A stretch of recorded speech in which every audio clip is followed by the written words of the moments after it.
क्या मामला है? आप कह रहे हैं कि जिस लड़की को आपने पढ़ा लिखा कर एसडीएम बनाया वो आपकी जान की प्यासी हो रही है, क्या पूरा मामला? सर इसका सर मेन कारण सर है मनीष दुबे के साथ उनका अवैध संबंध। सर जिसकी जानकारी सर हमें करीब साल भर पहले हुई, लेकिन सर उन्होंने कहा कि दोस्ती है।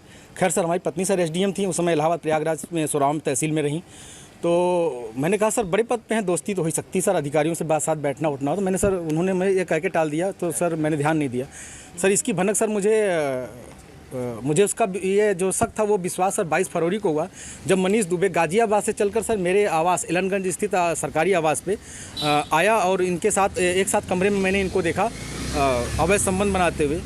तब से सर ये मनीष दुबे और ज्योति मौर्य मेरे जान के पीछे पड़ गई हैं। कौन है? पूरी कहानी बताइए, क्या मामला है? सर 2010 में ज्योति मौर्य के साथ मेरी शादी हुई सर। मैं सर पंचायत राज विभाग में सर 2009 में सेलेक्ट हुआ प्रतापगढ़ में सर, वहीं पे नौकरी कर रहा हूँ सर। और 2010 में इनसे 19 नवंबर को मेरी शादी हुई और सर उसके बाद हमारे संबंध बहुत अच्छे रही। इन्होंने कहा मुझे पढ़ना है सर, मैं इनको पढ़ाने के लिए मैं इलाहाबाद लेके आया। और इलाहाबाद में सर द काउंसिल कोचिंग है, वहाँ पे इलाहाबाद की सबसे अच्छी कोचिंग थी। मैंने वहाँ पे किसी तरह सर पिताजी के सहयोग से, भाइयों के सहयोग से और यहाँ तक कि मैंने अपने डीपीआरओ साहब के सहयोग से पैसा उधार लेके इनको कोचिंग कराया। और सर ये मेहनत भी की सर और सक्सेस भी हुई। 2015 में ये सर एसडीएम पद पे चयन हुई, 16वीं रैंक इनकी आई। सर बहुत ही खुशी का माहौल हुआ कि हम एक छोटे पद पे रहते हुए अपनी पत्नी को इतना आगे ले गए। वो भी बहुत खुश थी, पूरा परिवार खुश था। और सर 2015 में ही मेरी सर भगवान की दया से मुझे इतनी खुशी मिली कि मेरी 2 जुड़वा बिटिया भी हुई और जिनका नाम हंसी खुशी मैंने रखा, क्योंकि उस समय खुशी का माहौल चल रहा था सर। और सर बहुत अच्छा चल रहा था। लेकिन सर 2020 में ये मनीष दुबे जो जिला कमांडेंट होमगार्ड है, उसकी एंट्री होती है हम दोनों पति पत्नी के बीच में। और सर घर इतनी तबाही पे पहुंच चुका है कि घर तो टूट ही रहा है, बच्चे तो दूर हो ही रहे हैं, पत्नी दूर हो ही रही हैं सर। यहाँ तक कि मैं मुकदमा भी मेरे ऊपर हो गया है और मेरी मौत की साजिश भी रची जा रही है।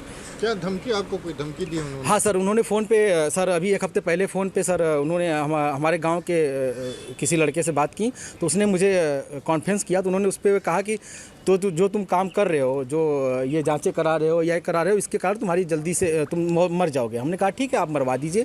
तो मैं नहीं मरवा रही हूँ, जो करवा रहे हो इसके कारण मारे जाओगे।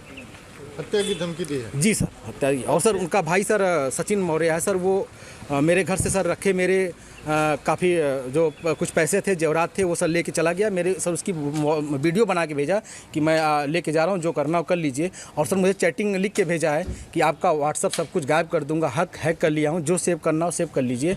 और सर उसने क्या किया कि मेरी सिम भी अपने पास रख लिया है, रख के यूज कर रहा है। मेरा बैंक अकाउंट है उसमें जुड़ा हुआ है सब कुछ, लेकिन सर वो मेरी जान पे सब लोग तुले हुए हैं सर। क्या वो आपसे तलाक मांग रही है? हाँ सर, उन्होंने मुझसे ऑडियो के माध्यम से कहा है, मुझे अभी तक कुछ ऐसा नोटिस तो नहीं मिला है, लेकिन सर उन्होंने कहा है कि तलाक प्यार से दे दीजिए, बवाल मत करिए, नहीं तो मैं आपको बर्बाद कर दूंगी। आपके डीपीआरओ से बात हो गई है, आपको बर्खास्त करा दूंगी, न नौकरी करने दूंगी न जीने दूंगी। आपने इसकी शिकायत कहाँ? सर इसकी शिकायत मैंने सर्वप्रथम सर उसी दिन धूमनगंज SHO साहब से की।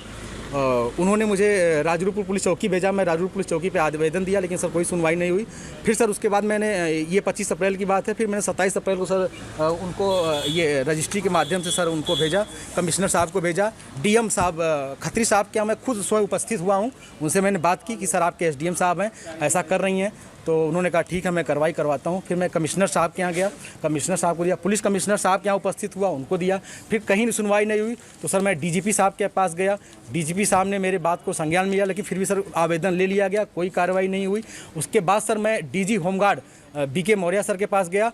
उनके यहाँ से मुझे सर कुछ उम्मीद की लौ दिखाई दी, क्योंकि उन्होंने मेरे आवेदन पर तुरंत संज्ञान में लिया और टीम गठित कर दी है। DIG इलाहाबाद उसकी जांच कर रहे हैं। मुझे सर कुछ उम्मीद लग रही है कि मुझे कहीं ना कहीं हो सकता है न्याय मिले और मेरी जान बच जाए।